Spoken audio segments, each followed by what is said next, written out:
So lastly, if you are playing Percussion 3, which means timpani primary for Oklahoma All-State 2010, you'll be playing Etude number 13, which is pages 19 and 20 out of the Jacques Delacluse 20 Studies for Timpani, same book that the secondary Etude comes out of. As you might imagine, this Etude is a little more challenging. From a tuning perspective, not really all that much more difficult than the secondary Etude. What is more challenging are the rhythms, and you have some sticking issues that you have to contend with for sure. Looking at the tuning, you start with A, B flat, D, and F. If you look at your top three drums, you have what we call a triad. So B flat, D, and F. Think of it like Do, Mi, Sol. And then a half step below your B flat. So you want to start with your pitch reference, probably with the B flat.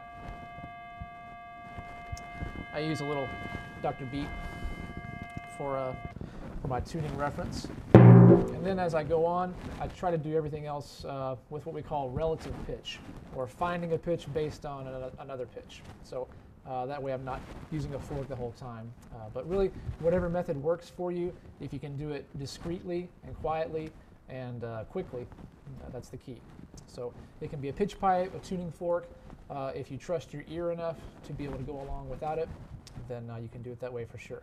So starting off with A, B flat, D, and F, and then we have some changes as we go along here. Dropping the A down to F, dropping the D down to C.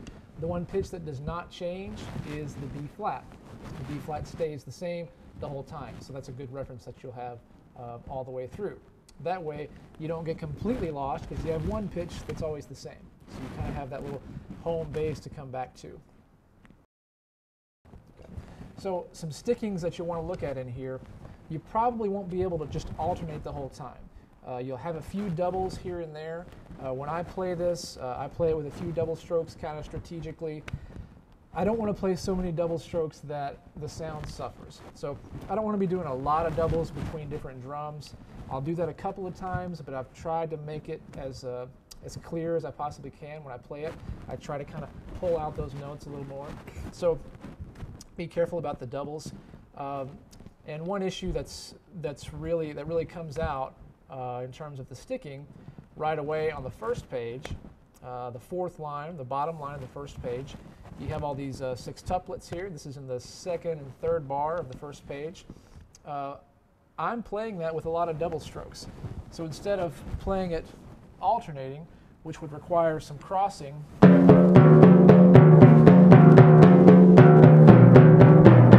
instead of doing that, because I want to be able to start at a soft volume, I'm going to go ahead and do some double strokes.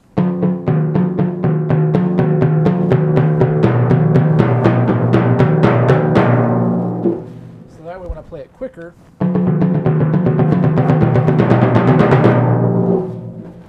I feel like I can control that a little bit better. Maybe doing it alternating with some crosses works better for you. Try it both ways and see what you think. Usually doing something that requires a lot of energy is hard to do soft, and you have greater risk of doing something like hitting the rims or dropping a stick, which I've done before, unfortunately. So try to alleviate all those problems. Try to avoid those things right off the bat by doing something that might lower the risk of those little catastrophes here and there. You don't want that happening in the tryout room for sure. So be careful with dynamics, be careful with stickings, use a mount that's going to be nice and articulate, and watch your rolls.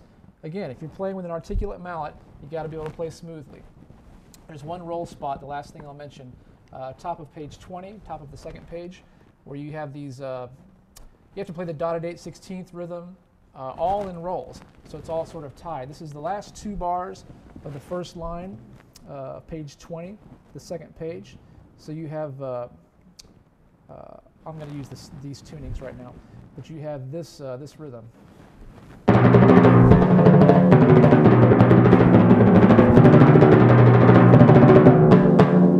So the rhythm is like this.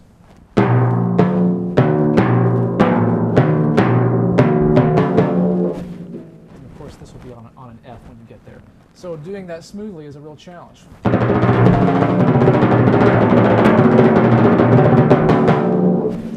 So there's a spot where if you're on a stool, the way I am right now, you might even come off the stool a little bit so you can move quickly back and forth. Or maybe you'll have a swivel stool that can help with that too. So moving with the right hand when you go to the right, moving with the left hand when you go to the left, kind of common sense. But just be careful with that. Practice that smoothly. Practice knowing how many strokes you're doing per hand.